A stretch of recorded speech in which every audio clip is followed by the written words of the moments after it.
बिस्मिल्लाहिर्रहमानिर्रहीम अस्सलामुअलैकुम खेडां दे नाल मैं मुफाज करीम। नाज़रीन, पाकिस्तान ने वैस्ट इंडीज़ नूं दूजे टेस्ट मैच विच 8 विकटां तो शिकस्त देकर सीरीज़ भी 1-1 तो बराबर कर ली है। 75 रन्स का हदफ पाकिस्तान टीम ने बासानी 2 विकटां उत्ते चेस कर लिया जी। बड़ी ज़बरदस्त फतह है। तुहानूं पता है इस तो पहले असीं 8 मैच तकरीबन हार चुके सीगे, जख्म बड़े ताज़ा सीगे ते मैं अल्लाह दा शुक्र अदा करता है कि 150 या 160 का सानूं टारगेट नहीं लभ्या, फिर भी 75 रन मिल गया तो असीं चेस कर लिया। बाबर आजम ते अब्दुल्ला शफीक ने 24 रन की नाकाबले शिकस्त इनिंग्स खेडी। असी पाकिस्तान की पहली इनिंग्स की गल करिए तो अब्दुल्ला शफीक छाए पाए थे 160 रन की नाकाबले शिकस्त इनिंग्स। वो खिलाड़ी जो ग्लोबल लीग खेडन गया सी, उन्होंने फिर कहा गया कि यार तू पाकिस्तान स्क्वाड में आ, तो जिदा ही स्क्वाड में आया तो आंदे ही छा गया। तो उन्होंने थानू याद होएगा माजिद खान तो बाद सब तो वड्डा रिकॉर्ड कायम किया। माजिद खान ने 1977 में जोड़ा रिकॉर्ड कायम किया, 167 रन उन्होंने बनाए थे। तो अब्दुल्ला शफीक के नाल असीं बाबर आजम की गल करिए, उन्होंने पहली इनिंग्स में 88 रन बनाए थे। एक बेतुका जो उन्होंने वैसे रन लैन की कोशिश की है जिन्हें आउट हो गए, तो 12 रन तो उन्होंने सेंचुरी रह गई है। बहरहाल जी जित होती है। अब्दुल्ला शफीक का जिथे जिक्र हो रहा है, नाल सानू जिक्र करना पएगा इत्थे साजिद खान का भी, उन्होंने भी क्रेडिट देना चाहिए। मजमूई तौर पर उन्हें 8 विकटां हासिल की। तो थानू यह भी पता है कि किसी टेस्ट मैच में असीं उन्होंने मौका देने, किसी में असीं उन्होंने बाहर कर देने, लेकिन उन्हें जिहड़े परखच्चे उड़ाए ने वैस्ट इंडीज़ के ओपनर्स के, फिर मिडल ऑर्डर से, खास तौर पर 117 से उन्होंने पूरी टीम आउट हो गई है। तो यह मैच भी पाकिस्तान ने जित लिया। हुण अगे इस तो भी वड्डा चैलेंज पाकिस्तान नूं दरपेश है, वो है इंग्लैंड के खिलाफ सीरीज़। तो उत्थे तुहानूं पता है बाउंसी पिचां होणगियां, तो अगे फिर जोफ्रा आर्चर ने आना है, जॉश टंग ने आना है, फिर साडे बैटर्स का की बनेगा। इहदे ते असीं गल करते हैं। साडे नाल ऑडियो लाइन ते मौजूद ने खालिद खान साहब, तो स्टूडियो विच साडे नाल मौजूद ने जाफिर हुसैन साहब। खान साहब, तुहाडे कोलों आगाज़ करते हैं, किदां वेखदे हो तुसीं पाकिस्तान की शानदार फतह उत्ते? एक तो है जरा कमेंट करना है अब्दुल्ला शफीक की बैटिंग नाल, ते खास तौर पर जिहड़ी साडी बॉलिंग लाइन रही है, साजिद खान ने जिस तरह विकटां लईआं, फिर अली उस्मान ने उन्हों का साथ निभाया, की कहोगे तुसीं? वेस्ट इंडीज के विच टेस्ट मैच जितना कोई आसान काम नहीं होता, और बड़े अरसे तो बाद if I am not mistaken last time 1987 दे विच जो इमरान खान साहब की कप्तानी दे विच जिसले गए ने, तो उदों भी सीरीज पाकिस्तान 1-1 दे नाल बराबर करके आए सन। उस तो बाद हुण कीती है, मतलब 8 टेस्ट मैच कंसेक्टिव हारन तो बाद पाकिस्तान ने टेस्ट मैच जीतिया, और प्लेयर्स की परफॉर्मेंस भी बहुत अच्छी सी, और यही परफॉर्मेंस असीं एक्सपेक्ट करते सी। लेकिन ये एक टेक्निकल पॉइंट एक है कि वेस्ट इंडीज वाले ने मेरे ख्याल में थोड़ी जी मिस्टेक कर ली, और पाकिस्तान लाइक विकेट बना ली थी। जे इन्हां विकेटां ते ज़ाहिर है साडे अपने प्लेयर्स बहुत अच्छे ने। ते नाल तुसां साजिद खान साहब का जिक्र तुसां कीता कि 8 विकटां लईआं, नो डाउट बहुत वड्डी मतलब गल है 8 विकटां उत्थे लैणियां। उहदे नाल एक होर चीज़ नहीं भुलनी चाहिए कि उन्हें tail as a tail ender जाके 30 रन कीते ने अब्दुल्ला शफीक दे नाल, और उसकी वजह दे नाल बहुत अच्छी पार्टनरशिप चल गई थी, जिस दे नाल असीं फर्स्ट इनिंग्स विच एक अच्छी लीड लैन विच कामयाब हो गए। ते उस लीड ने वेस्ट इंडीज को अंडर प्रेशर कर दिता सैकेंड इनिंग दे विच, और वो भी अच्छा हो गया भी सानू एक बहुत छोटा जिहा टारगेट मिलिया, और उस टारगेट को असीं ईजीली अचीव कर गए। किन्नी भी मुश्किल विकेट होए, जिसले टारगेट छोटा होए, सारी पूरी टीम पिछे बैठी हुंदी है, ते उहदे विच एक बड़ा वड्डा एक हौसला हुंदा है, बहुत हौसला हुंदा है, और तुहाडी पूरी टीम तुहाडे फ्रंट लाइन बैट्समैन खड़े ने, और in the end they were able to achieve this gigantic task. जबरदस्त है, वेरी गुड, बहुत अच्छा, वेल डन पाकिस्तान टीम। बिल्कुल खान साहब, बड़ी वधिया गल तुसीं कीती है। तुहाडे वल मैं दोबारा आवांगा। जाफर साहब, तुसीं पाकिस्तान की फतह नूं किदां वेखदे हो? जिवें खान साहब भी गल करदे पए सन कि साजिद खान ने टेल एंडर विच आके 30 रन बनाते हैं, लेकिन जिहड़ा साडा मिडल ऑर्डर हैगा सी, सलमान अली आगा जिन्होंने मैं महात्मा आगा कहना, 0 ते आउट हो गए। फिर रिजवान बारे असीं हमेशा आवाज़ चुकी है कि यार इनू किते ना किते स्क्वाड विच होना चाहिए, वो भी 18 रन बनाकर आउट हो गए ने। तो कितना कंसर्निंग हैगा तुहाडा मिडल ऑर्डर ते साडा वैसे ही नाकाम रहा इस पूरी सीरीज़ विच? हाँ जी मुफाज साहब, तुहाडा बहुत बहुत शुक्रिया। बिल्कुल तुहाडी गल बिल्कुल ठीक है कि जिन्ना क्रेडिट मुंडियां नूं दिता जाए, जिन्हां ने इस फतह दे विच कलीदी किरदार अदा कीता, वो घट है। टारगेट वड्डा हो या छोटा हो, विकटां ज़्यादा गवा के जितो या घट गवा के जितो, मैं हमेशा कहना फतह फतह हुंदी है। ਤੇ ਉਹ ਖਿਡਾਰੀਆਂ ਦੇ ਮੁੰਡਿਆਂ ਦੇ ਮੋਰਾਲ ਨੂੰ ਬੂਸਟ ਕਰ ਦਈਏ ਤੇ ਉਹ ਵੀ ਫਤਹ ਉਸ ਟਾਈਮ ਤੇ ਆਏ ਜਦੋਂ ਅਸੀਂ ਮੁਸਲਸਲ 8 ਮੈਚ ਪਹਿਲੇ ਹਾਰ ਰਹੇ ਸਾਂ। ਉਹਦੇ ਉੱਤੇ 9ਵੇਂ ਮੈਚ ਦੇ ਵਿੱਚ ਸਾਨੂੰ ਫਤਹ ਮਿਲੀ। That is a wonderful point for Pakistan ਕਿ ਉਹਨਾਂ ਨੂੰ ਇੱਕ ਅੱਛੀ ਬਲੋ ਮਿਲਿਆ ਤੇ ਅੱਗੋਂ ਇਹ ਬਲੋ ਕੰਟੀਨਿਊ ਰਹੇਗਾ। ਦੂਜੀ ਗੱਲ ਜੇ ਫੌਰੀ ਤੌਰ ਤੇ ਮੈਂ ਤੁਹਾਡੇ ਸਵਾਲ ਵੱਲ ਆਵਾਂਗਾ ਕਿ ਸਲਮਾਨ ਅਲੀ ਆਗਾ ਤੇ ਮੁਹੰਮਦ ਰਿਜ਼ਵਾਨ, ਦੇਖੋ ਸੋਚਣਾ ਪਏਗਾ। ਅਸੀਂ ਬਿਲਕੁਲ ਮੁਹੰਮਦ ਰਿਜ਼ਵਾਨ ਲਈ ਸਭ ਤੋਂ ਜ਼ਿਆਦਾ ਆਵਾਜ਼ ਅਸੀਂ ਚੁੱਕੀ ਹੋਏਗੀ ਤੁਹਾਡੇ ਪ੍ਰੋਗਰਾਮ ਦੇ ਤਵਸਤ ਨਾਲ, ਤੁਹਾਡੇ ਨਾਲ ਹਮ ਆਵਾਜ਼ ਹੋ ਕੇ ਅਸੀਂ ਜਦੋਂ ਵਨਡੇ ਟੀਮ ਚੋਂ ਡ੍ਰੌਪ ਹੋਏ ਤੇ ਅਸੀਂ ਇੱਥੇ ਹੀ ਬਹਿ ਕੇ ਉਹਨਾਂ ਦੀ ਜਿਹੜੀ ਐਵਰੇਜ ਸੀ ਉਹ ਗਿਣਾਈ, ਉਹਨਾਂ ਦੀਆਂ ਕਾਰਨਾਮੇ ਗਿਣਾਏ ਤੇ ਉਹਨਾਂ ਦੀ ਜਿਹੜੀ ਅੱਛੀ ਕਾਰਕਰਦਗੀ ਸੀ ਉਹਨਾਂ ਨੂੰ ਕੱਢ ਕੇ ਲੋਕਾਂ ਦੇ ਸਾਹਮਣੇ ਤੇ ਸਿਲੈਕਟਰਸ ਦੇ ਸਾਹਮਣੇ ਪੇਸ਼ ਕੀਤਾ। ਲੇਕਿਨ ਸਾਡਾ ਕੰਮ ਬਤੌਰ ਜਰਨਲਿਸਟ ਇਹੋ ਹੀ ਬਣਦਾ ਹੈ ਕਿ ਜੋ ਫਲॉप ਹੋ ਰਹੇ ਨੇ ਤੇ ਉਹਨਾਂ ਦੇ ਉੱਤੇ ਵੀ ਅਸੀਂ ਤਨਕੀਦ ਕਰੀਏ ਤੇ ਤਨਕੀਦ ਦੀ ਜਿਹੜੀ ਹੋਣੀ ਚਾਹੀਦੀ ਉਹ ਬਰਾਏ ਤਾਮੀਰ ਹੋਣੀ ਚਾਹੀਦੀ ਹੈ, ਤਨਕੀਦ ਬਰਾਏ ਤਨਕੀਦ ਨਹੀਂ ਹੋਣੀ ਚਾਹੀਦੀ। ਤੇ ਹੁਣ ਬੋਰਡ ਨੂੰ ਵੀ ਚਾਹੀਦਾ ਕਿ ਇਹਨਾਂ ਨੂੰ ਬਿਠਾ ਕੇ ਗੱਲ ਕਰਨ ਕਿ ਜੇ ਤੁਸੀਂ ਇਹੋ ਹੀ ਰਿਜ਼ਲਟ ਰਹੇਗਾ ਤੇ ਫਿਰ ਤੁਸੀਂ ਐਕਸੈਪਟੇਬਲ ਨਹੀਂ ਹੈ। ਯਾਦ ਹੋਏਗਾ ਅਸੀਂ ਇਸ ਚੀਜ਼ ਤੇ ਐਨਾਲਿਸਿਸ ਇਹ ਵੀ ਕੀਤਾ ਸੀ ਕਿ ਪਹਿਲੇ ਮੈਚ ਤੋਂ ਬਾਅਦ ਲੱਗ ਰਿਹਾ ਸੀ ਕਿ ਸਲਮਾਨ ਅਲੀ ਆਗਾ ਤੇ ਟੀਮ 'ਚ ਫਾਈਨਲ 11 'ਚ ਜਗ੍ਹਾ ਬਣਾ ਲੈਣਗੇ ਕਿਉਂਕਿ ਬਤੌਰ ਕ੍ਰਿਕਟਰ ਕਹਿ ਲਓ, ਬਤੌਰ ਆਲਰਾਊਂਡਰ ਕਹਿ ਲਓ, ਬੈਟਰ ਕਹਿ ਲਓ, ਕੋਈ ਉਹਨਾਂ ਦਾ ਸਬਸਟੀਟਿਊਟ ਸਾਡੇ ਕੋਲ ਨਹੀਂ ਸੀ ਹੈ। ਤੇ ਉਦੋਂ ਜਦੋਂ ਸਾਡਾ ਇੱਕ ਪਹਿਲੇ ਮਿਡਲ ਆਰਡਰ ਦਾ ਜਿਹੜਾ ਬੱਲੇਬਾਜ਼ ਅਬਦੁੱਲਾ ਫਜ਼ਲ ਉਹ ਟ੍ਰੇਨਿੰਗ ਸੈਸ਼ਨ 'ਚ ਜ਼ਖਮੀ ਹੋਇਆ ਤੇ ਫਿਰ ਉਸ ਤੋਂ ਬਾਅਦ ਸ਼ਾਨ ਮਸੂਦ ਮੈਚ ਦੇ ਦੌਰਾਨ ਇੰਜਰਡ ਹੋ ਗਏ ਤੇ ਉਸ ਤੋਂ ਬਾਅਦ ਸਲਮਾਨ ਅਲੀ ਆਗਾ ਦੀ ਤੇ ਜਿਹੜੀ ਸਿਲੈਕਸ਼ਨ ਉਹ ਨਜ਼ਰ ਆ ਰਹੀ ਸੀ। ਲੇਕਿਨ ਰਿਜ਼ਵਾਨ ਦੇ ਉੱਤੇ ਸੀ ਇਹ ਕਿਹਾ ਸੀ ਕਿ ਮੇਬੀ ਰਿਜ਼ਵਾਨ ਫਾਈਨਲ 11 'ਚ ਨਾ ਹੋਏ, ਲੇਕਿਨ ਬਾਬਰ ਆਜ਼ਮ ਕਪਤਾਨ ਹੋਏ ਤੇ ਫਿਰ ਰਿਜ਼ਵਾਨ ਨੂੰ ਇੰਨਾ ਕੋਈ ਅੱਜ ਤੇ ਮਿਲੇਗਾ। ਲੇਕਿਨ ਥੋੜਾ ਜਿਹਾ ਜੇ ਪਿੱਛੇ ਜਾ ਕੇ ਗੱਲ ਕਰੀਏ ਤੇ ਆਖਰੀ ਟੈਸਟ ਬੰਗਲਾਦੇਸ਼ ਦੇ ਨਾਲ ਜਿਹੜਾ ਸੀ ਖੇਡਿਆ ਉਹਦੇ ਵਿੱਚ ਸਲਮਾਨ ਅਲੀ ਆਗਾ ਤੇ ਮੁਹੰਮਦ ਰਿਜ਼ਵਾਨ ਦੀ ਜਿਹੜੀ ਪਰਫਾਰਮੈਂਸ ਸੀ ਨਾ ਕਦਰੇ ਬਿਹਤਰ ਸੀ। ਇਸ ਟੋਟਲ ਸੀਰੀਜ਼ ਦੀਆਂ 4 ਇਨਿੰਗਸ ਦੇ ਵਿੱਚ ਫਲॉप ਹੋਣ ਤੋਂ ਬਾਵਜੂਦ ਜੇ ਅਸੀਂ ਵੇਖੀਏ ਨਾ ਤੇ ਹਜੇ ਵੀ ਉਹ ਸਰੇ ਫਰਿਸ਼ਤ ਨੇ 2023 ਦੇ ਵਰਲਡ ਕੱਪ ਤੋਂ ਲੈ ਕੇ ਹੁਣ ਤੱਕ ਬੱਲੇਬਾਜ਼ੀ ਦੇ ਵਿੱਚ ਸਕੋਰ ਬਣਾਉਣ ਵਾਲਿਆਂ 'ਚ। ਲੇਕਿਨ ਇਹਦਾ ਕੋਈ ਮਤਲਬ ਨਹੀਂ ਕਿ ਤੁਸੀਂ ਮਾਜ਼ੀ ਦੇ ਰਿਕਾਰਡਸ ਦੇ ਉੱਤੇ ਅੱਗੇ ਵੀ ਖੇਡਦੇ ਰਹੋ ਤੇ ਕੋਈ ਥੋੜੀ ਜਿਹੀ ਜਿਹੜੇ ਮਸਾਇਲ ਨੇ ਉਹ ਤਕਨੀਕੀ ਮਸਾਇਲ ਨੇ ਉਹਨਾਂ ਨੂੰ ਹੱਲ ਕਰਨਾ ਚਾਹੀਦਾ।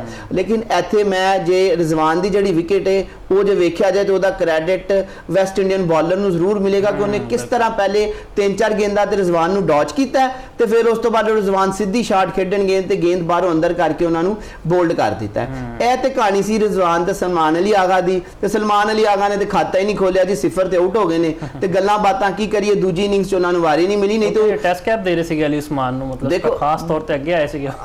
ਦੇਖੋ ਉਹ ਇਹੋ ਹੀ ਚੀਜ਼ ਹੈ ਜਿਹੜੀ ਸਾਨੂੰ ਪੁਆਇੰਟ ਆਫ ਕੰਸਰਨ ਹੈ ਕਿ ਤੁਸੀਂ ਇੱਕ ਖਿਲਾੜੀ ਨੂੰ ਇੰਨੀ ਇੱਜ਼ਤ ਦੇ ਰਹੇ ਹੋ ਤਾਂ ਖਿਲਾੜੀ ਯਾਰ ਇੱਜ਼ਤ ਦੇ ਬਦਲੇ ਕੁਝ ਕਰਕੇ ਦੇ ਵਿਖਾਏ। ਇੱਜ਼ਤ ਦੇਣਾ ਨੋ ਡਾਊਟ ਹੈ ਸਾਡੇ ਸਟਾਰ ਨੇ, ਅਸੀਂ ਇਹਨਾਂ ਦੇ ਸਿਰ ਤੇ ਹੀ ਪਾਕਿਸਤਾਨੀ ਕ੍ਰਿਕਟ ਹੈ, ਕ੍ਰਿਕਟ ਬੋਰਡ ਹੈ, ਸਾਡੀ ਟੀਮ ਹੈ ਤੇ ਸਾਡੇ 'ਚ ਖੁਸ਼ੀਆਂ ਵੰਡਦੇ ਨੇ। ਲੇਕਿਨ ਇੱਜ਼ਤ ਹਰ ਉਸ ਬੰਦੇ ਨੂੰ ਮਿਲਣੀ ਚਾਹੀਦੀ ਜਿਹੜਾ ਡਿਜ਼ਰਵ ਕਰਦਾ ਤੇ ਜੇ ਕਿਸੇ ਨੂੰ ਡਿਜ਼ਰਵ ਕੀਤੇ ਬਗੈਰ ਇੱਜ਼ਤ ਦੇ ਦੋ ਤਾਂ ਕਮ ਸੇ ਕਮ ਉਸ ਮਿਆਰ ਤੇ ਪੂਰਾ ਤੇ ਉਤਰੇ। ਤੇ ਸਲਮਾਨ ਅਲੀ ਆਗਾ ਤੇ ਰਿਜ਼ਵਾਨ ਦੋਵਾਂ ਨੇ ਇਸ ਸੀਰੀਜ਼ ਦੇ ਵਿੱਚ ਬਹੁਤ ਜ਼ਿਆਦਾ ਮਾਯੂਸ ਕੀਤਾ ਹੈ। ਐਡੀ ਸਲੋ ਪਿਚਾਂ ਦੇ ਉੱਤੇ ਨਹੀਂ ਖੇਡ ਸਕੇ ਤੇ ਇੰਗਲੈਂਡ ਜਾ ਕੇ ਇਹਨਾਂ ਦਾ ਕੀ ਹਾਲ ਹੋਏਗਾ ਸਾਨੂੰ ਉਸ ਚੀਜ਼ ਦਾ ਨਹੀਂ ਪਤਾ। ਦੂਜੀ ਗੱਲ ਜੇ ਬਾਬਰ ਆਜ਼ਮ ਦੀ ਕਰੀਏ ਤੇ ਇੱਥੇ ਬਾਬਰ ਆਜ਼ਮ ਦੀ ਇੱਕ ਰਿਕਾਰਡ ਵੀ ਮੈਂ ਤੁਹਾਡੇ ਨਾਲ ਸ਼ੇਅਰ ਕਰਨਾ ਚਾਹਾਂਗਾ ਕਿ ਬਾਬਰ ਆਜ਼ਮ ਇਸ ਟਾਈਮ ਪਾਕਿਸਤਾਨੀ ਤਾਰੀਖ ਦੇ ਵਿੱਚ ਟੈਸਟ ਬੱਲੇ ਕੈਪਟਨ ਹੋ ਗਏ ਨੇ ਜਿਨ੍ਹਾਂ ਨੇ ਸਭ ਤੋਂ ਜ਼ਿਆਦਾ ਔਸਤ ਦੇ ਨਾਲ ਟੈਸਟ ਕ੍ਰਿਕਟ ਦੇ ਵਿੱਚ ਰਨ ਬਣਾਏ ਨੇ। 53.6 ਦੀ ਔਸਤ ਦੇ ਨਾਲ ਉਹਨਾਂ ਨੇ ਰਨਸ ਬਣਾਏ ਨੇ। ਉਹ ਮਿਸਬਾਹੁਲ ਹਕ ਤੇ ਗ੍ਰੇਟ ਇਮਰਾਨ ਖਾਨ ਤੋਂ ਵੀ ਅੱਗੇ ਨਿਕਲ ਗਏ ਨੇ ਇਸ ਹਵਾਲੇ ਨਾਲ। ਦੂਜੀ ਗੱਲ ਅਬਦੁੱਲਾ ਸ਼ਫੀਕ ਦੀ ਕਰੀਏ ਤੇ ਅਬਦੁੱਲਾ ਸ਼ਫੀਕ ਦੀ ਸਿਲੈਕਸ਼ਨ ਦੇ ਉੱਤੇ ਸਾਡੀ ਆਪਣਾ ਇਤਰਾਜ਼ ਵੀ ਸੀ ਕਿ ਇੱਕ T20 ਦੀ ਬੇਸ ਤੇ ਅਸੀਂ ਉਹਨਾਂ ਨੂੰ ਟੈਸਟ ਟੀਮ ਦਾ ਹਿੱਸਾ ਬਣਾਇਆ, ਲੇਕਿਨ ਇਹਦੇ ਉੱਤੇ ਬਿਲਕੁਲ ਉਹਨਾਂ ਸਾਡਾ ਜਿਹੜਾ ਮੇਰਾ ਆਪਣਾ ਮੂੰਹ ਤੇ ਉਹਨਾਂ ਨੇ ਆਪਣੀ ਬੈਟਿੰਗ ਨਾਲ ਬੰਦ ਕਰ ਦਿੱਤਾ ਤੇ ਨਾਕਦੀਨ ਦਾ ਬੰਦ ਹੋ ਗਿਆ। ਦੇਖੋ 160 ਰਨ ਤੇ ਮੈਂ ਇੱਕ ਚੀਜ਼ ਵੇਖ ਰਿਹਾ ਸਾਂ ਕਿ ਅਬਦੁੱਲਾ ਸ਼ਫੀਕ ਟੈਸਟ ਚੈਂਪੀਅਨਸ਼ਿਪ ਦੇ ਵਿੱਚ ਦੂਜੀ ਵਾਰੀ ਉਹਨਾਂ ਨੇ 160 ਰਨ ਬਣਾਏ ਨੇ ਤੇ ਇੱਕ ਬੜਾ ਅੱਛਾ ਰਿਕਾਰਡ ਉਹਨਾਂ ਨੇ ਜਿਹੜਾ ਆਪਣੇ ਨਾਂ ਦੇ ਨਾਲ ਸਜਾਇਆ। ਪਾਕਿਸਤਾਨ ਨੂੰ 30-35 ਸਾਲ ਤੋਂ ਬਾਅਦ ਇੱਕ ਸੀਰੀਜ਼ ਜਿਹੜੀ ਅਸੀਂ ਡਰਾ ਕੀਤੀ ਹੈ ਵੈਸਟ ਇੰਡੀਜ਼ ਜਾ ਕੇ ਤੇ ਵੈਸਟ ਇੰਡੀਅਨ ਐਸੇ ਖਿਲਾੜੀ ਨੇ ਜਿਹੜੇ ਆਪਣੇ ਮੁਲਕ ਦੇ ਵਿੱਚ ਬੜੇ ਖਤਰਨਾਕ ਹੁੰਦੇ ਨੇ ਤੇ ਉਹਨਾਂ ਪਿੱਚਾਂ ਦੇ ਉੱਤੇ ਉਹਨਾਂ ਨੂੰ ਹਰਾਣਾ। ਜਿੰਨਾ ਕ੍ਰੈਡਿਟ ਤੁਸੀਂ ਬਾਬਰ ਆਜ਼ਮ ਦੀ ਕੈਪਟਨਸੀ ਨੂੰ ਦਿਓ, ਜਿੰਨਾ ਕ੍ਰੈਡਿਟ ਤੁਸੀਂ ਮੁੰਡਿਆਂ ਦੀ ਬੱਲੇਬਾਜ਼ੀ ਤੇ ਗੇਂਦਬਾਜ਼ੀ ਨੂੰ ਦਿਓ ਘਾਟੇ ਤੇ ਸਾਜਿਦ ਖਾਨ ਇੱਕ ਵਾਰੀ ਫੇਰ ਛਾ ਗਏ ਨੇ। ਬਿਲਕੁਲ ਖਾਨ ਸਾਹਿਬ ਤੁਸੀਂ ਬਾਬਰ ਆਜ਼ਮ ਬਾਰੇ ਕੀ ਕਮੈਂਟ ਕਰੋਗੇ? ਤਾਂ ਜਿਹੜਾ ਪਹਿਲਾ ਉਹਨਾਂ ਦਾ ਇੱਕ ਇਮਤਿਹਾਨ ਸੀਗਾ ਉਹ ਪਾਸ ਕਰ ਲਿਆ ਕਿਉਂਕਿ ਉਹਨਾਂ ਨੇ ਵੈਸੇ ਰਿਕਾਰਡ ਵੀ ਬਰਾਬਰ ਕਰਤਾ ਦੀ ਗ੍ਰੇਟ ਇਮਰਾਨ ਖਾਨ ਤੇ ਵਸੀਮ ਅਕਰਮ ਦਾ 10-10 ਵਾਰੀ ਅਵਾਰਡ ਉਹਨਾਂ ਨੇ ਆਪਣੇ ਨਾਂ ਕਰ ਲਿਆ ਬਤੌਰ ਕਪਤਾਨ ਤੇ ਅੱਗੇ ਹੁਣ ਇੰਗਲੈਂਡ ਦੇ ਖਿਲਾਫ ਅਸੀਂ ਬੜੀ ਅਹਿਮ ਸੀਰੀਜ਼ ਖੇਲਣੀ ਹੈ ਉਹਦੇ ਵਿੱਚ ਵੀ ਬਿਹਤਰ ਪਰਫਾਰਮ ਕਰ ਪਾਣਗੇ। ਦੇਖੋ ਜੀ ਬਾਬਰ ਆਜ਼ਮ ਬਿਲਾ ਸ਼ੁਬਾ ਇੱਕ ਦੁਨੀਆ ਦਾ ਬੈਸਟ ਬੈਟਸਮੈਨਾਂ ਦੇ ਵਿੱਚੋਂ ਇੱਕ ਬੈਟਸਮੈਨ ਹੈਗਾ ਜੀ। ਅਸੀਂ ਥੋੜੇ ਜਿਹੇ ਜਜ਼ਬਾਤੀ ਆ, ਮਰਚਾਂ ਜ਼ਿਆਦਾ ਖਾਂਦੇ ਆ ਤੇ ਐਵੇਂ ਜਜ਼ਬਾਤੀ ਹੋ ਜਾਂਦੇ ਆ ਜਿਸ ਵੇਲੇ ਇੱਕ ਬੰਦਾ ਪਰ ਹਮੇਸ਼ਾ ਬੰਦਾ ਸਕੋਰ ਨਹੀਂ ਕਰਦਾ, ਆਊਟ ਆਫ ਫਾਰਮ ਬੈਟਸਮੈਨ ਹੋ ਜਾਂਦੇ ਨੇ। ਦੁਨੀਆ ਦੇ ਵੱਡੇ ਵੱਡੇ ਸਚਿਨ ਤੇਂਦੁਲਕਰ ਕਿੰਨਾ ਅਰਸਾ ਆਊਟ ਆਫ ਫਾਰਮ ਰਿਹਾ, ਵਿਰਾਟ ਕੋਹਲੀ ਰਿਹਾ, ਸੁਨੀਲ ਗਵਾਸਕਰ ਰਿਹਾ, ਜ਼ਹੀਰ ਅब्बास ਵਰਗੇ ਬੈਟਸਮੈਨ ਰਹੇ ਨੇ, ਵਿਮਲ ਰਿਚਰਡ ਆਖਰੀ ਦਿਨਾਂ 'ਚ ਆਪਣਾ ਸਕੋਰ ਨਹੀਂ ਕਰਦਾ ਰਿਹਾ। ਤੇ ਉਹਨਾਂ ਨੇ ਇਹ ਜ਼ਰਾ ਥੋੜਾ ਜਿਹਾ ਨਾ ਮਤਲਬ ਅਨਫੇਅਰ ਹੁੰਦਾ, ਕੋਈ ਜ਼ਰੂਰਤ ਤੋਂ ਜ਼ਿਆਦਾ ਕ੍ਰਿਟਿਸਿਜ਼ਮ ਅਸੀਂ ਕਰ ਜਾਂਦੇ ਆ। ਇਹ ਮਤਲਬ ਇੱਕ ਮਤਲਬ ਵੱਡਾ ਬੈਟਸਮੈਨ ਆ, ਉਹ ਥੋੜਾ ਜਿਹਾ ਜਿਸ ਟੱਚ ਵਿੱਚ ਆ ਗਿਆ ਤੇ ਉਹ ਸਕੋਰ ਕਰ ਦੇਗਾ, ਉਹੀ ਉਹਨੇ ਕੀਤਾ। ਦੇਖ ਲਓ ਉਹਦੀ ਯਕੀਨਨ ਇੱਕ ਮਤਲਬ ਇਹ ਸੈਂਚਰੀ ਵੱਲ ਨੂੰ ਜਾ ਰਹੇ ਸੀ ਉਹ, ਲੇਕਿਨ ਚਲੋ ਇੱਕ ਮਿਸਅੰਡਰਸਟੈਂਡਿੰਗ ਹੋ ਗਈ ਰਨਿੰਗ ਬਿਟਵੀਨ ਦਾ ਵਿਕਟ ਕਰਦੇ ਹੋਇਆ ਤੇ ਰਨ ਆਊਟ ਹੋ ਗਿਆ। ਔਰ ਇੱਕ ਚੀਜ਼ ਮੈਂ ਇੰਗਲੈਂਡ ਦੇ ਬਾਰੇ ਜਿਹੜਾ ਨੈਕਸਟ ਸਾਡੀ ਸੀਰੀਜ਼ ਆ ਰਹੀ ਹੈ ਉਹਨਾਂ ਦੇ ਨਾਲ, ਇਹਦੇ ਬਾਰੇ ਮੈਂ ਕਹਿਣਾ ਚਾਹੁੰਦਾ, ਦੇਖੋ ਇੰਗਲੈਂਡ ਵਿੱਚ ਪਾਕਿਸਤਾਨ ਦਾ ਰਿਕਾਰਡ ਹਮੇਸ਼ਾ ਹੀ ਅੱਛਾ ਰਿਹਾ ਹੈ। Let's be optimistic. ਔਰ ਮਤਲਬ ਐਵੇਂ ਖਾਮਖਾ ਡਰਨ ਦੀ ਜ਼ਰੂਰਤ ਨਹੀਂ ਹੈ। ਇੰਗਲੈਂਡ ਵਿੱਚ ਪਾਕਿਸਤਾਨ ਦੀ ਟੀਮ ਨੂੰ ਖੇਡਣ ਦਾ ਇੱਕ ਵਾਸਟ ਐਕਸਪੀਰੀਅੰਸ ਹੈਗਾ, ਔਰ ਸਾਡੇ ਬਾਲਰ ਸਪੈਸ਼ਲੀ ਸਾਡੇ ਕੁਇਕ ਬਾਲਰ ਖਾਨ ਸਾਹਿਬ ਉਹ ਬਾਲਰ ਸਾਡੇ ਕੋਲ ਹੁਣ ਹੈ ਨਹੀਂ ਨਾ। ਅਸੀਂ ਉਬੈਦ ਸ਼ਾਹ ਦੀ ਗੱਲ ਕਰੀਏ 136 137 ਦੀ ਬਾਲ ਉਹ ਕਰਦੇ ਪਏ ਆ। ਮਾਜ਼ੀ ਵੀ ਤੁਸੀਂ ਸਹੀ ਆਖਿਆ ਹੈ ਕਿ ਸਾਡਾ ਟਰੈਕ ਰਿਕਾਰਡ ਅੱਛਾ ਰਿਹਾ ਹੈ। ਸਾਡੇ ਕੋਲ 4 ਫਾਸਟ ਬੋਲਰ ਹੁੰਦੇ ਸੀਗੇ ਇੰਗਲਿਸ਼ ਦੀ ਪਿੱਚਾਂ ਵਾਸਤੇ, ਲੇਕਿਨ ਅੱਜ ਸਾਡੇ ਕੋਲ ਕੋਈ 135 136 ਵਾਲਾ ਬਾਲਰ ਹੀ ਨਹੀਂ ਹੈਗਾ। ਅਸੀਂ ਆਕਿਫ ਜਾਵੇਦ ਦੀ ਗੱਲ ਕਰੀਏ, ਉਹ ਲੰਕਨ ਪ੍ਰੀਮੀਅਰ ਲੀਗ ਖੇਡਦੇ ਪਏ ਨੇ। ਨਾਲ ਅਸੀਂ ਜਿਹੜੇ ਦੀਗਰ ਬਾਲਰ ਅਲੀ ਰਜ਼ਾ, ਉਹ ਕਿਹਾ ਜਾ ਰਿਹਾ ਕਿ ਪਤਾ ਨਹੀਂ ਉਹ ਇੰਜਰਡ ਹੈ ਵੀ ਹੈ ਕਿ ਨਹੀਂ ਹੈ। ਤੇ ਸਾਡੇ ਕੋਲ ਅब्बास, ਖੁਰਮ ਸ਼ਹਿਜ਼ਾਦ, ਆਮਿਰ ਜਮਾਲ ਇਵੇਂ ਦਾ ਇੱਕ ਜਿਹੜਾ ਹੈ ਨਾ ਬੋਲਰਸ ਦਾ ਮਜਮੂਆ ਹੈ, ਤੇ ਅਸੀਂ ਇਹਦੇ ਵਿੱਚੋਂ ਹੀ ਕੰਮ ਚਲਾਣਾ ਹੈ ਨਾ। ਫਿਰ ਸਰ ਜੀ ਇਹ ਜਿਹੜਾ ਮੁਹੰਮਦ ਅब्बास ਹੈ ਨਾ, ਇੰਗਲੈਂਡ ਦੇ ਵਿਕਟਾਂ ਤੇ ਬਹੁਤ ਅੱਛੀ ਬਾਲਿੰਗ ਕਰੇਗਾ, ਮਾਰਕ ਮਾਈ ਵਰਡਸ। ਮਤਲਬ ਇਹ ਉਹਨਾਂ ਵਿਕਟਾਂ ਦੇ ਉੱਤੇ ਇਸ ਜਿਹੜੀ ਬਾਲਿੰਗ ਹੈ ਵਿਕਟ ਦੇ ਅੰਦਰ ਬਾਲ ਰੱਖਦਾ ਹੈ, ਅੰਦਰੋਂ ਰੱਖਿਆ ਮਚ ਲਾਈਕ ਮੈਗਰਾ, ਵਿਕਟ ਦੇ ਅੰਦਰੋਂ ਬਾਲ ਸਵਿੰਗ ਕਰਦਾ ਹੈ, ਉੱਥੇ ਸੀਮ ਕਰਦੀ ਹੈ ਬਾਲ, ਤੇ ਉਹਨਾਂ ਵਿਕਟਾਂ ਦੇ ਉੱਤੇ ਕਾਮਯਾਬ ਰਹੇਗਾ ਇਨਸ਼ਾਅੱਲਾ। Let's hope for the best. ਔਰ ਮੈਂ ਜ਼ਾਤੀ ਤੌਰ ਤੇ ਮੈਂ ਚਾਹਾਂਗਾ ਕਿ ਅਲੀ ਰਜ਼ਾ ਨੂੰ ਇਹ ਟੀਮ ਵਿੱਚ ਸ਼ਾਮਲ ਕਰਨ। ਉਹ ਬੰਦਾ ਜਿਹੜਾ 150 ਮਾਰਦਾ ਹੈ, ਉਹਦਾ ਇੱਕ ਡੈਫੀਨਿਟਲੀ ਇੱਕ ਟੈਰਰ ਹੁੰਦਾ ਹੈ, ਔਰ ਦੂਸਰੀ ਟੀਮ ਨੂੰ ਹਮੇਸ਼ਾ ਬੈਕਫੁੱਟ ਤੇ ਰੱਖਦੇ ਆ, ਤੇ ਉਹਨੂੰ ਸ਼ਾਮਲ ਕਰਨਾ ਚਾਹੀਦਾ। ਅਗਰ ਇਹਨਾਂ ਨੇ ਸਿਲੈਕਸ਼ਨ ਥੋੜੀ ਜਿਹੀ ਬਿਹਤਰ ਕਰਨ ਤੇ ਸਾਡੀ ਟੀਮ ਇਹਦੇ ਨਾਲ ਜ਼ਿਆਦਾ ਪੋਟੈਂਸ਼ੀਅਲ ਹੈ ਜੋ ਰੀਸੈਂਟਲੀ ਉਹਨਾਂ ਪਰਫਾਰਮ ਕੀਤਾ, ਇਸ ਨਾਲ ਜ਼ਿਆਦਾ ਅੱਛਾ ਕਰ ਸਕਦੇ ਆ। ਔਰ बैट्समैनों का भी एक कॉन्फिडेंस आया। अब्दुल्ला शफीक ने स्कोर किया है, अजान अवैस ने 55 कीते सी फर्स्ट इनिंग्स ਦੇ ਵਿੱਚ, ਬਾਬਰ ਨੇ ਕੀਤੇ। ਬਾਬਰ ਖਾਨ ਸਾਹਿਬ ਸਾਡੇ ਓਪਨਰ ਹੈਗੇ ਇਮਾਮੁਲ ਹਕ, ਉਹਨਾਂ ਬਾਰੇ ਤੁਸੀਂ ਕੀ ਕਹੋਗੇ? ਉਹ ਦੋਨੋਂ ਇਨਿੰਗਸ ਵਿੱਚ ਫਲॉप ਰਹੇ ਨੇ, ਇੱਕ ਵਿੱਚ 9 ਰਨਸ ਤੇ ਇੱਕ ਵਿੱਚ 18 ਰਨਸ, ਤੇ ਉਹਨਾਂ ਨੂੰ ਬੜੀ ਉਮੀਦਾਂ ਕਰਕੇ ਸੀ ਸਕੁਆਡ ਵਿੱਚ ਪਾਇਆ ਸੀਗਾ ਕਿ ਯਾਰ ਚਲੋ ਘੱਟ ਤੋਂ ਘੱਟ ਉਹ ਪਰਫਾਰਮ ਕਰਨ। ਤੁਹਾਨੂੰ ਲੱਗਦਾ ਹੈ ਕਿ ਇੰਗਲੈਂਡ ਜਿਹੜੀ ਸੀਰੀਜ਼ ਹੋਏਗੀ ਇਮਾਮੁਲ ਹਕ ਦੀ ਜਗ੍ਹਾ ਸ਼ਾਨ ਮਸੂਦ ਨੂੰ ਮੌਕਾ ਮਿਲਣਾ ਚਾਹੀਦਾ ਬਤੌਰ ਓਪਨਰ, ਤੇ ਇਮਾਮੁਲ ਹਕ ਦੇ ਦੀਏ शान मसूद भी बहुत अच्छा है जी, लेकिन इमाम एट द सेम टाइम ज्यादा एक्सपीरियंस्ड है, ते कोई गल नहीं है, जरा थोड़ा जिहा ऑफ कलर नजर आ रहा है। ते मनु ते अजे तक उम्मीद है कि वो कर लेगा। डोमेस्टिक विच अच्छी क्रिकेट खेल के गया है इमाम, ते ਐਵੇਂ ਸਾਡੇ ਕੋਲ ਇੱਕ ਪੈਮਾਨਾ ਹੁੰਦਾ ਨਾ, ਜਦੋਂ ਇੱਕ ਬੰਦਾ ਇੱਕ ਡੋਮੈਸਟਿਕ ਅੱਛੀ ਕ੍ਰਿਕਟ ਖੇਲਦਾ ਤੇ ਉਸਨੂੰ ਅਸੀਂ ਮੌਕਾ ਜ਼ਰੂਰ ਦਿੰਦੇ ਆ, ਤੇ ਮੇਰੇ ਖਿਆਲ ਨਾਲ ਉਹਨੂੰ ਹੋਰ ਮੌਕਾ ਦੇਣਾ ਚਾਹੀਦਾ। ਲੇਕਿਨ ਐਟ ਦ ਸੇਮ ਟਾਈਮ ਨਾਲ ਉਹਨਾਂ ਦਾ ਇੱਕ ਸਟੈਂਡ ਬਾਈ ਵੀ ਰੱਖਣਾ ਚਾਹੀਦਾ, ਤੇ ਔਰ ਉਹਨਾਂ ਨੂੰ ਕੋਚਸ ਨੂੰ ਗੌਰ ਨਾਲ ਦੇਖਣਾ ਨੈਟ ਦੇ ਵਿੱਚ ਉਹ ਬੰਦਾ ਕਿਸ ਤਰ੍ਹਾਂ ਬੈਟਿੰਗ ਕਰ ਰਿਹਾ, ਬਿਲਕੁਲ ਬਾਲ ਨੂੰ ਬਾਕਾਇਦਾ ਬਾਲ ਨੂੰ ਮਿਡਲ ਕਰ ਰਿਹਾ ਜਾਂ ਨਹੀਂ ਕਰ ਰਿਹਾ। ਠੀਕ, ਅਗਰ ਉੱਥੇ ਵੀ ਉਹ ਸ਼ੇਕੀ ਹੈਗਾ ਤੇ ਫਿਰ ਰਿਸਕ ਨਹੀਂ ਲੈਣਾ ਚਾਹੀਦਾ। ਹਾਂਜੀ, ਕੋਚਾਂ ਉੱਤੇ ਤੇ ਯਕੀਨੀ ਤੌਰ ਤੇ ਜ਼ਿੰਮੇਵਾਰੀ ਪਏਗੀ। ਜਾਫਰ ਸਾਹਿਬ ਨਵਾਂ ਕੋਚ ਵੀ ਮਾਸ਼ਾਅੱਲਾ ਆ ਗਿਆ ਪਾਕਿਸਤਾਨ ਕੋਲ, ਤੇ ਹੁਣ ਇਮਾਮੁਲ ਹਕ ਦੀ ਜਿੱਦਾਂ ਗੱਲ ਹੋ ਰਹੀ ਸੀ, ਤੁਸੀਂ ਇਸ ਬਾਰੇ ਕੀ ਕਹੋਗੇ? ਵੈਸੇ ਤੇ ਕੋਈ ਮੁਤਾਸਰਕੁਨ ਪਰਫਾਰਮੈਂਸ ਨਹੀਂ ਰਹੀ, ਇੱਕ ਵਿੱਚ 9 ਰਨਸ ਇੱਕ ਵਿੱਚ 18 ਰਨਸ ਜਿਵੇਂ ਮੈਂ ਕਹਿੰਦਾ ਪਿਆ ਸੀਗਾ, ਕੋਈ ਪ੍ਰੈਸ਼ਰਾਈਜ਼ ਨਜ਼ਰ ਆਏ ਨੇ ਉਹ ਇਸ ਪੂਰੀ ਸੀਰੀਜ਼ ਵਿੱਚ, ਕੀ ਵਜ੍ਹਾ ਸਮਝਦੇ ਤੁਸੀਂ? ਮੁਫਾਜ਼ ਸਾਹਿਬ, ਪਹਿਲੇ ਤੇ ਤੁਸੀਂ ਜਿਹੜੀ ਬੈਟਿੰਗ ਕੋਚ ਦੀ ਗੱਲ ਕੀਤੀ ਕਿ ਬਿਲਕੁਲ ਮਾਈਕਲ ਬਰੂਸ ਐਗਰੋ ਸਮਿਥ ਨੂੰ ਅਸੀਂ ਆਪਣਾ ਬੈਟਿੰਗ ਕੋਚ ਮੁਕਰਰ ਪਾਕਿਸਤਾਨ ਨੇ ਕਰਤਾ ਹੈ। ਉਹਨਾਂ ਕੋਈ ਇੰਨੀ ਜ਼ਿਆਦਾ ਇੰਟਰਨੈਸ਼ਨਲ ਕ੍ਰਿਕਟ ਤੇ ਨਹੀਂ ਖੇਡੀ, ਲੇਕਿਨ ਉਸ ਦੇ ਬਾਵਜੂਦ ਲੈਵਲ 4 ਕੁਆਲੀਫਿਕੇਸ਼ਨ ਦੇ ਉਹਦੇ ਹਾਮਿਲ ਨੇ। ਉਹਨਾਂ ਕੋਲ ਕੁਆਲੀਫਿਕੇਸ਼ਨ ਲੈਵਲ 4 ਦੀ ਹੈ, ਤੇ ਉਹਨਾਂ ਨੇ ਉਸ ਤੋਂ ਇਲਾਵਾ ਕ੍ਰਿਕਟ ਤਨਜ਼ਾਨੀਆ ਤੇ ਉਸ ਤੋਂ ਇਲਾਵਾ ਯਾਰਕਸ਼ਾਇਰ ਦੇ ਲਈ ਵੀ ਬੈਟਿੰਗ ਕੋਚ ਦੀ ਖਿਦਮਤ ਸਰ ਅੰਜਾਮ ਦਿੱਤੀਆਂ ਨੇ, ਤੇ ਉਮੀਦ ਕੀਤੀ ਜਾ ਸਕਦੀ ਹੈ ਇੱਕ ਅੱਛਾ ਐਡੀਸ਼ਨ ਜਿਹੜਾ ਕੋਚਿੰਗ ਦੇ ਹਵਾਲੇ ਨਾਲ ਸਾਨੂੰ ਕੁਝ ਮਸਾਇਲ ਸਨ ਉਹ ਘੱਟ ਹੋਣਗੇ। ਦੂਜੀ ਗੱਲ ਇਮਾਮੁਲ ਹਕ ਦੀ ਕਰੀਏ ਤੇ ਇਮਾਮੁਲ ਹਕ ਦੀ ਜਿਹੜੀ ਪਰਫਾਰਮੈਂਸ ਹੈ ਉਹ ਬਹੁਤ ਜ਼ਿਆਦਾ ਇਸ ਟਾਈਮ ਲੰਮਾ ਫਿਕਰੀ ਹੈ, ਕਿਉਂਕਿ ਦੇਖੋ ਤੁਹਾਡੇ ਅਜ਼ਾਨ ਅਵੈਸ ਨੇ ਜਿਹੜੇ ਉਹ ਕਿਤੇ ਨਾ ਕਿਤੇ ਚੱਲ ਜਾਂਦੇ ਨੇ, ਕਿਤੇ ਸ਼ੇਕ ਕਰ ਜਾਂਦੇ ਨੇ, ਲੇਕਿਨ ਇਹ ਕਿ ਬਿਲਕੁਲ ਫਲॉप ਨਹੀਂ ਹੋ ਰਹੇ। ਲੇਕਿਨ ਇਮਾਮ ਨੇ ਜਿਹੜੇ 65 ਰਨ ਦੀ ਇੱਕ ਨੌਕ ਖੇਡਣ ਤੋਂ ਬਾਅਦ 3 ਇਨਿੰਗਸ ਦੇ ਵਿੱਚ ਫਲॉप ਹੋਏ ਨੇ ਤੇ ਇੰਨੀ ਆਸਾਨ ਪਿੱਚਾਂ ਤੇ ਫਲॉप ਹੋਏ ਨੇ ਤੇ ਇੰਗਲੈਂਡ 'ਚ ਹੋ ਸਕਦਾ ਉਹਨਾਂ ਨੂੰ ਮੁਸ਼ਕਲਾਤ ਪੇਸ਼ ਆਣ। ਤਾਂ ਬਿਲਕੁਲ ਉਹੀ ਗੱਲ ਖਾਨ ਸਾਹਿਬ ਨੇ ਜਿਹੜੀ ਗੱਲ ਕੀਤੀ, ਮੈਂ ਉਹਨਾਂ ਦੀ ਗੱਲ ਨੂੰ ਸੈਕਿੰਡ ਕਰਾਂਗਾ ਕਿ ਇਹ ਕੰਮ ਕੋਚਿਸ ਦਾ ਕਿ ਉਹ ਵੇਖਣ ਕਿ ਉਹ ਵਾਕਈ ਨੈਟਸ ਦੇ ਵਿੱਚ ਵੀ ਪ੍ਰੋਬਲਮ ਦਾ ਸ਼ਿਕਾਰ ਨੇ ਤੇ ਜੇ ਹੈ ਨੇ ਤੇ ਫਿਰ ਮੈਂ ਪਹਿਲੇ ਵੀ ਇਹ ਗੱਲ ਕਹਿਣਾ ਕਿ ਸ਼ਾਨ ਮਸੂਦ ਦੀ ਅਸਲ ਸਪੌਟ ਓਪਨਿੰਗ ਹੈ ਤੇ ਉਹਨਾਂ ਦੀ ਜਗ੍ਹਾ ਤੁਸੀਂ ਇਮਾਮ ਦੀ ਜਗ੍ਹਾ ਸ਼ਾਨ ਮਸੂਦ ਤੇ ਨਾਲ ਅਬਦੁੱਲਾ ਸ਼ਫੀਕ ਦੋਵਾਂ ਨੂੰ ਓਪਨ ਕਰਾਇਆ ਜਾ ਸਕਦਾ। ਦੋਵਾਂ ਦੇ ਜਿਹੜੀ ਜੈਨੂਇਨ ਪੋਜੀਸ਼ਨਸ ਨੇ ਉਹ ਓਪਨਿੰਗ ਨੇ ਤੇ ਓਪਨਿੰਗ ਦੇ ਉੱਤੇ ਉਹ ਜਾ ਕੇ ਜ਼ਿਆਦਾ ਅੱਛਾ ਖੇਡਦੇ ਤੇ ਜ਼ਿਆਦਾ ਸੂਦਮੰਦ ਸਾਬਤ ਹੋ ਸਕਦੇ ਨੇ ਉਹੋ ਜਿਹੀਆਂ ਪਿੱਚਾਂ ਤੇ ਜਿਹੜੀਆਂ ਪਿੱਚਾਂ ਇੰਗਲੈਂਡ 'ਚ ਨੇ, ਕਿਉਂਕਿ ਇੰਗਲੈਂਡ 'ਚ ਗੇਂਦ ਤੇਜ਼ ਨਿਕਲੇਗਾ। ਫਿਰ ਜੋਫਰਾ ਆਰਚਰ ਨੇ, ਜੋਸ਼ ਟੰਗ ਹੈ, ਬ੍ਰੈਂਡਨ ਕਾਰਸ ਨੇ ਉਹਨਾਂ ਦੇ ਕੋਲ ਅੱਛੀ ਸਪੀਡ ਨਾਲ ਗੇਂਦਾਂ ਕਰਦੇ ਨੇ, 3-4 ਜਿਹੜੇ ਉਹਨਾਂ ਦੇ ਮੁੰਡੇ ਨੇ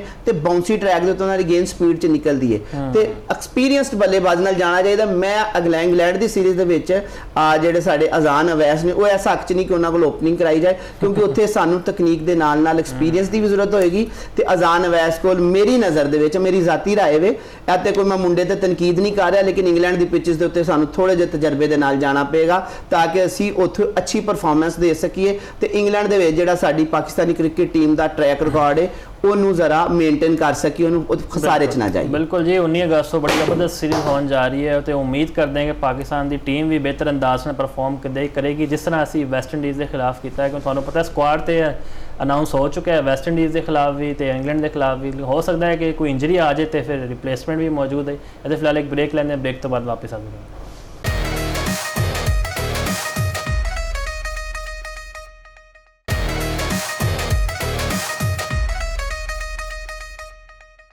ब्रेक तो बाद खुश आमदीद जी। ਅਸੀਂ ਇੰਗਲੈਂਡ ਸੀਰੀਜ਼ ਦੀ ਗੱਲ ਕਰਦੇ ਪਏ ਹਾਂ। ਪਾਕਿਸਤਾਨ ਵਾਸਤੇ ਬੜਾ ਵੱਡਾ ਚੈਲੰਜ ਆਉਣ ਲੱਗਿਆ ਉਹਨਾਂ ਦੇ। ਅਸੀਂ ਜੇ ਪੇਸ ਬੈਟਰੀ ਦੀ ਗੱਲ ਕਰੀਏ, ਜੋਫਰਾ ਆਰਚਰ ਇੱਕ ਪਾਸੇ, ਫਿਰ ਜਿਮੀ ਸਮਿਥ ਹੋ ਗਏ ਤੇ ਕਰਸ ਨੂੰ ਤੇ ਹਰ ਕੋਈ ਜਾਣਦਾ ਹੈ। ਮੁਲਤਾਨ ਵਿੱਚ ਜਿੱਦਾਂ ਉਹ ਆਏ ਸੀ ਤੇ ਪਾਕਿਸਤਾਨੀ ਬੈਟਰਸ ਦੇ ਪਰਖਚੇ ਉਹਨਾਂ ਨੇ ਉਡਾਤੇ ਸੀਗੇ। ਜਾਫਰ ਸਾਹਿਬ ਕੀ ਲੱਗਦਾ ਹੈ ਤੁਹਾਨੂੰ? ਮੈਨੂੰ ਤਾਂ ਲੱਗਦਾ ਆਪਣੇ ਸਾਡੇ ਜਿਹੜੇ ਬੈਟਰਸ ਨੇ ਉਹ ਬੜਾ ਸਟਰਗਲ ਕਰਨਗੇ ਇਹ ਪਿੱਚਾਂ ਤੇ ਇੰਗਲੈਂਡ ਦੀਆਂ। ਮੁਫਾਜ਼ ਸਾਹਿਬ ਜੇ ਤੇ ਗੱਲ ਕਰਨੀ ਹੈ ਤੇ ਹਕੀਕਤ ਤੇ ਮਬਨੀ ਤੇ ਗੱਲ ਤੇ ਤੁਹਾਡੀ ਬਿਲਕੁਲ ਠੀਕ ਹੈ, ਸਟਰਗਲ ਤੇ ਕਰਨਗੇ, ਲੇਕਿਨ ਜੇ ਉਹੀ ਗੱਲ ਇੱਕ ਉਮੀਦ ਰੱਖਣੀ ਹੈ ਪਾਕਿਸਤਾਨੀ ਬਣ ਕੇ ਸੋਚਣਾ ਤੇ ਫਿਰ ਪਹਿਲੇ ਕਹਿ ਦੇਣੇ ਇਨਸ਼ਾਅੱਲਾ ਅਸੀਂ ਜਿੱਤਾਂਗੇ ਤੇ ਉਸ ਤੋਂ ਬਾਅਦ ਫਿਰ ਅਸੀਂ ਐਨਾਲਿਸਿਸ ਕਰ ਲੈਂਦੇ ਹਾਂ।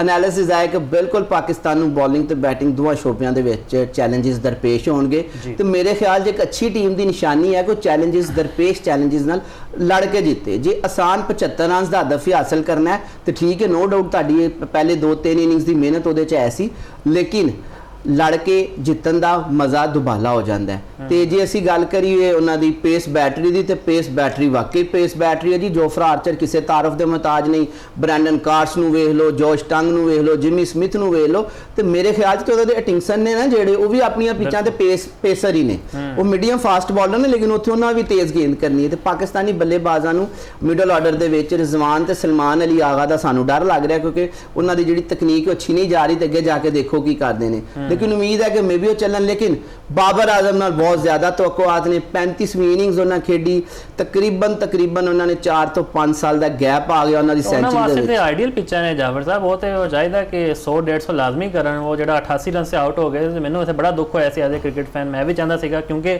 ਤੁਹਾਨੂੰ याद होएगा 150 ਜਿਹੜਾ ਅਬਦੁੱਲਾ ਸ਼ਫੀਕ ਨੇ ਕੀਤਾ ਉਸ ਤੋਂ ਜ਼ਿਆਦਾ ਇੱਕ ਹਾਈਪ ਕ੍ਰੀਏਟ ਕੀਤੀ ਗਈ ਸੀ ਬਾਬਰ ਆਜ਼ਮ ਦੀ ਸੈਂਚਰੀ ਦੀ ਕਿ ਯਾਰ ਹੈ ਬਸ ਹੋ ਜਾਏ ਕਿਸੇ ਤਰ੍ਹਾਂ, ਲੇਕਿਨ ਇਹਨੇ ਪ੍ਰੈਸ਼ਰਾਈਜ਼ ਨਜ਼ਰ ਆਏ ਨੇ ਕਿ ਰਨ ਆਊਟ ਹੋ ਗਏ। ਮੁਫਾਜ਼ ਮੈਂ ਨਾ ਬਾਬਰ ਆਜ਼ਮ ਤੇ ਅਬਦੁੱਲਾ ਸ਼ਫੀਕ ਦੀ ਜਿਹੜੀ ਬੈਟਿੰਗ ਹੈ ਨਾ ਉਹਨੂੰ ਮੈਂ ਥੋੜਾ ਜਿਹਾ ਤੁਹਾਨੂੰ ਨਾਲ ਰਿਲੇਟ ਕਰਾਂਗਾ ਮੁਲਤਾਨ ਟੈਸਟ ਦੇ ਵਿੱਚ ਪਹਿਲੀ ਇਨਿੰਗ ਦੇ ਵਿੱਚ ਜਦੋਂ ਤਕਰੀਬਨ ਪੌਣੇ 500 ਦੀ ਪਾਰਟਨਰਸ਼ਿਪ ਲੱਗੀ ਹੈ ਹੈਰੀ ਬਰੁਕ ਤੇ ਜੋ ਰੂਟ ਦੇ ਨਾਲ ਦਰਮਿਆਨ, ਤੇ ਜੋ ਰੂਟ ਨੂੰ ਅਸੀਂ ਜ਼ਰਾ ਜ਼ਿਆਦਾ ਹਾਈਲੀ ਰੇਟ ਕਰ ਰਹੇ ਸਨ ਲੇਕਿਨ ਉਹ 264 ਰਨ ਬਣਾ ਸਕੇ ਤੇ ਹੈਰੀ ਬਰੁਕ ਇੰਗਲੈਂਡ ਵੱਲੋਂ ਪਹਿਲੀ ਟ੍ਰਿਪਲ ਸੈਂਚਰੀ ਟੈਸਟ ਦੇ ਵਿੱਚ ਕਰਨ 'ਚ ਕਾਮਯਾਬ ਹੋ ਗਏ ਤੇ ਜੋ ਰੂਟ ਹੈ ਕਾਰਨਾਮਾ ਸਨ ਅੰਜਾਮ ਨਹੀਂ ਦੇ ਸਕੇ।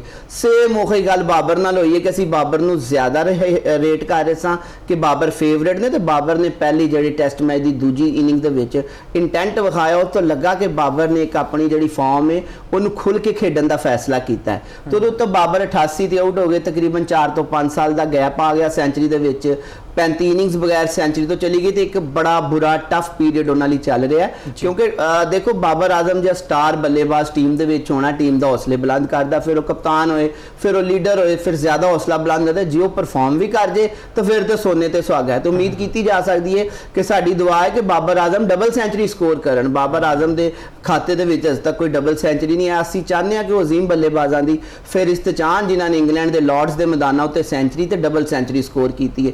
ਤਾਂ ਉਮੀਦ ਕੀਤੀ ਜਾ ਸਕਦੀ ਹੈ ਜੀ ਬਾਬਰ ਆਜ਼ਮ ਆਪਣੀ ਸੈਂਚਰੀ ਦੀ ਜਿਹੜੀ ਪਿਆਸ ਹੈ ਉਹਨੂੰ ਖਤਮ ਕਰਨਗੇ ਤੇ ਆਪਣੇ ਨਾਲ ਦੂਜੇ ਖਿਲਾੜੀਆਂ ਨੂੰ ਵੀ ਅੱਛੇ ਤਰੀਕੇ ਨਾਲ ਲੀਡ ਕਰਾਂਗੇ। ਇੱਕ ਗੱਲ ਇੱਥੇ ਕਰਨਾ ਚਾਹਾਂਗਾ ਕਿ ਪਹਿਲੀ ਸੀਰੀਜ਼ ਐਸੀ ਹੈ ਕਿ ਦੋਹਾਂ ਟੀਮਾਂ ਦੇ ਕਪਤਾਨ ਉਹ ਨੇ ਜਿਨ੍ਹਾਂ ਨੇ ਇੱਕ ਤਵੀਲ ਅਰਸੇ ਤੋਂ ਬਾਅਦ ਦੁਬਾਰਾ ਕਪਤਾਨੀ ਕਰਨੀ। ਬਾਬਰ ਆਜ਼ਮ 3 ਸਾਲ ਤੇ ਜੋ ਰੂਟ ਤਕਰੀਬਨ 5.5 ਸਾਲ ਦੇ ਗੈਪ ਤੋਂ ਬਾਅਦ ਦੁਬਾਰਾ ਟੈਸਟ ਟੀਮ ਦੀ ਕਪਤਾਨੀ ਸੰਭਾਲ ਰਹੇ ਨੇ ਤੇ ਉਹਨਾਂ ਦਾ ਇਮਤਿਹਾਨ ਹੈ ਪਾਕਿਸਤਾਨ ਦੇ ਖਿਲਾਫ। ਤੇ ਬਾਬਰ ਨੇ ਪਹਿਲੇ 2 ਟੈਸਟ ਮੈਚਾਂ ਦੀ ਸੀਰੀਜ਼ ਹੈ ਜਿਹੜੀ ਇੱਕ ਹਾਰੇ ਤੇ ਫਿਰ ਇੱਕ ਜਿੱਤ ਕੇ ਡਰਾ ਕੀਤੀ ਤੇ ਬਾਬਰ ਦਾ ਮੋਰਾਲ ਵੀ ਬੁਲੰਦ ਹੋਏਗਾ ਤੇ ਜੋ ਰੂਟ ਵੀ ਇੱਕ ਨਵੇਂ ਵਲਵਲੇ ਨਾਲ ਮੈਦਾਨ 'ਚ ਉਤਰਨਗੇ ਤੇ ਫਿਰ ਵੇਖਾਂਗੇ ਕਿ ਕਿਹੜਾ ਕਪਤਾਨ ਹੈ ਜਿਹੜਾ ਆਪਣੀ ਟੀਮ ਨੂੰ ਜ਼ਿਆਦਾ ਅੱਛਾ ਲੜਾਉਂਦਾ ਹੈ ਤੇ ਕਿਹੜਾ ਕਪਤਾਨ ਹੈ ਜਿਹੜਾ ਨਬਜ਼ ਦੇ ਉੱਤੇ ਕਾਬੂ ਰੱਖਦਾ ਹੈ। ਉਹ ਹੀ ਇਸ ਟੈਸਟ ਸੀਰੀਜ਼ ਦੇ ਵਿੱਚ ਮੈਦਾਨ ਮਾਰੇਗਾ ਤੇ ਸਾਡੀਆਂ ਦੁਆਵਾਂ ਤੇ ਨੇਕ ਤਮੰਨਾਵਾਂ ਨੇ ਜਿਹੜੀਆਂ ਉਹ ਪਾਕਿਸਤਾਨੀ ਕ੍ਰਿਕਟ ਟੀਮ ਬਾਬਰ ਆਜ਼ਮ ਤੇ ਸਾਡੇ ਫਾਸਟ ਬਾਲਰਸ ਦੇ ਨਾਲ ਨੇ, ਸਪਿਨਰਸ ਦੇ ਨਾਲ ਨੇ ਤੇ ਸਪੈਸ਼ਲੀ ਮੁਹੰਮਦ ਅब्बास ਦੇ ਨਾਲ ਨੇ ਜਿਨ੍ਹਾਂ ਨੂੰ ਇੱਕ ਲੰਬੇ ਅਰਸੇ ਤੱਕ ਉਹਨਾਂ ਕਾਉਂਟੀ ਕ੍ਰਿਕਟ ਖੇਡੀ ਹੈ ਤੇ ਬਹੁਤ ਅੱਛੀ ਕਾਉਂਟੀ ਕ੍ਰਿਕਟ ਖੇਡੀ ਇੰਗਲੈਂਡ ਦੇ ਵਿੱਚ।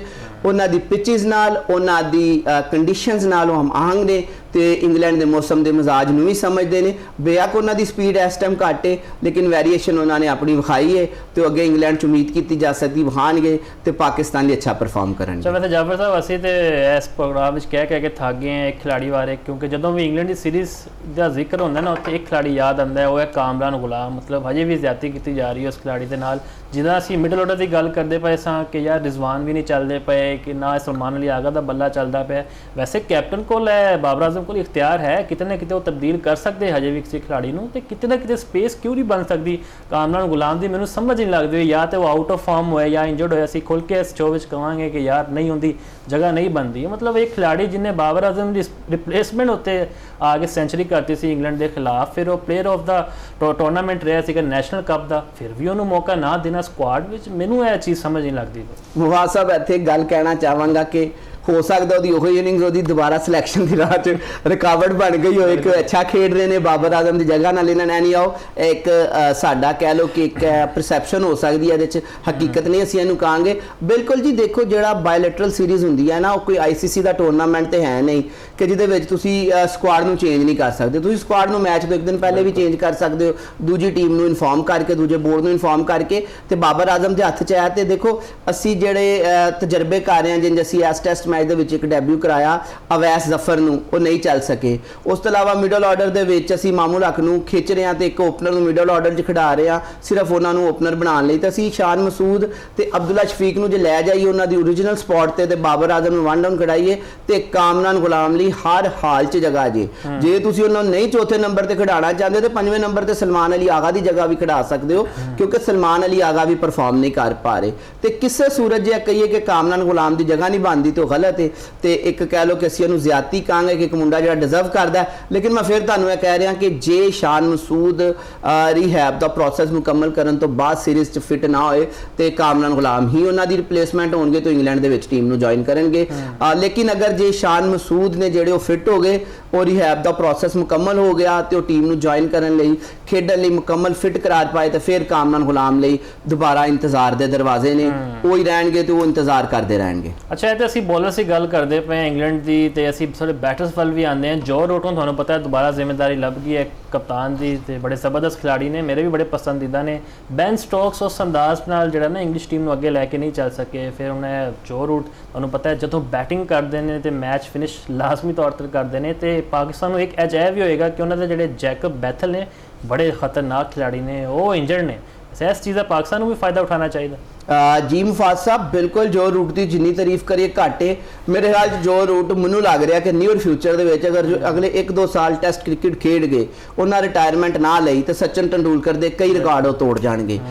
वो जोड़े ने वो टैसट क्रिकेट के 15,000 रन वाला भी इंसाफ दूर करेंगे तो जितों तक मैनू लगता है कि वो 52 सेंचुरियां वाला जो सचिन का रिकॉर्ड है शायद उन्होंने भी तोड़ जाए। जो ना भी तोड़ सके तो जैक कैलिस नूं तो टैसट सेंचुरियां दे घट ही जाएंगे। तो उम्मीद की जा सकती कि जो रूट ने ਜਿਹੜੇ ਉਹ ਪਾਕਿस्तान के खिलाफ भी अपनी ਜਿਹੜੀ फॉर्म है खैर साढ़े लिए उम्मीद तो नहीं होगी साढ़े लिए तो नुकसान दे चीज़ है जो अच्छा खेडेंगे। लेकिन बतौर जो क्रिकेट फैन गल करिए तो एक अच्छा खिलाड़ी है वो अच्छा खेडदा है तो उसकी तारीफ करनी बनती है। तो पाकिस्तान लिए जो रूट लैन नंबर दजमा होना पाकिस्तानी बॉलर लिए एक बहुत बड़ा चैलेंज होगा। तुसीं वेखो कि जो रूट जिहा खिलाड़ी जिहड़ा तुहाडी होम कंडीशनस दे उत्ते आके ਤੁਹਾਡੀ ਸਪਿਨ ਪਿਚ ਦੇ ਉੱਤੇ ਜਿਹੜੀ ਤੁਸੀਂ ਆਪ ਬਣਾਈ ਮੁਲਤਾਨ ਦੀ ਪਿਚ ਦੇ ਉੱਤੇ ਇੰਨਾ ਅੱਛਾ ਖੇਡ ਗਿਆ, ਤੁਹਾਨੂੰ ਐਨੇ ਉਹਨੇ ਪ੍ਰੋਬਲਮ ਕ੍ਰੀਏਟ ਕੀਤੇ ਤੇ ਆਪਣੇ ਮੁਲਕ ਦੇ ਵਿੱਚ ਆਪਣੀ ਪਿਚ ਦੇ ਉੱਤੇ, ਤੇ ਉਦੋਂ ਜਦੋਂ ਕਪਤਾਨ ਹੈ ਉਹ ਆਪ ਕਪਤਾਨ ਹੈ, ਖੁੱਲ ਕੇ ਖੇਡੇਗਾ ਤਾਂ ਕਿੱਡਾ ਖਤਰਨਾਕ ਸਾਬਤ ਹੋ ਸਕਦਾ ਹੈ। ਜੋ ਰੂਟ ਸਾਡੇ ਬਾਬਰ ਆਜ਼ਮ ਵਾਂਗਰ ਉਹਨਾਂ ਖਿਲਾੜੀਆਂ ਦੇ ਵਿੱਚ ਨੇ ਜਿਹੜੇ ਕਪਤਾਨ ਬਣਦੇ ਨੇ ਤੇ ਉਹਨਾਂ ਦੀਆਂ ਜਿਹੜੀ ਕਾਰਕਰਦਗੀ ਮਜ਼ੀਦ ਨਿਖਰ ਜਾਂਦੀ ਹੈ। ਮੈਂ ਆਪਣੇ ਪੂਰੀ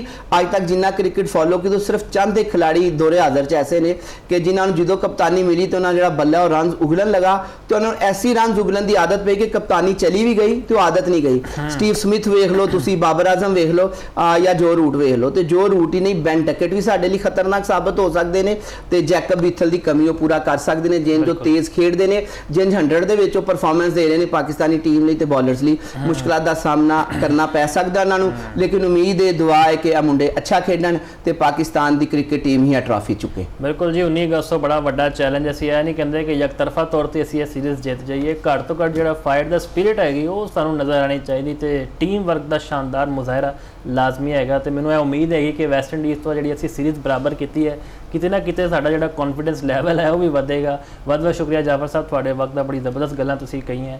ਇਹ ਸਾਰੇ ਮੌਜ਼ੂਆਤ ਸਨ ਜਿਨ੍ਹਾਂ ਤੇ ਅਸੀਂ ਚਾਨਣ ਪਾਇਆ। ਮੈਨੂੰ ਦਿਓ ਇਜਾਜ਼ਤ, ਅੱਲਾ ਹਾਫਿਜ਼ ਨਾਸਰ।